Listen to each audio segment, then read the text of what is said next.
สบายดีเมื่อนี้เราสิมาแนะนำฟังก์ชันดีๆของ Isuzu V-Cross 4x4 ของเราเนาะว่ามีฟังก์ชันดีๆแบบใดมาแนะนำให้ฟังก์ชันตัวนี้ก็คือฟังก์ชันที่สามารถสตาร์ทรถอยู่กับแจนอกได้เนาะก็คือตัวนี้คือเราสตาร์ทระยะห่างจากรถบ่เกิน30 เมตรนะวิธีสตาร์ทก็คือเรากดล็อกเนาะกดล็อกรถไว้บันหนึ่งแล้วมากดปุ่มสตาร์ทข้างถึงกดค้างไว้3 วิ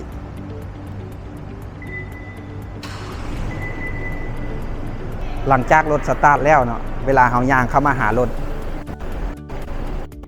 เฮามาปลดล็อกรถจะดับอีกตึงครั้งหนึ่งเพื่อป้องกันขโมยเมื่อเฮาลงจากรถแล้วเนาะเฮาจะอัดประตูปุ๊บแบบนี้รถก็จะล็อกให้ออโต้เมื่อเฮาย่างกาย3 เมตรนะ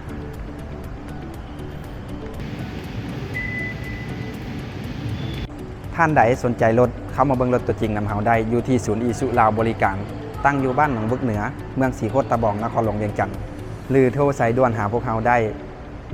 1889อีซูซูลาวบริการตัวจริงในเรื่องอีซูซู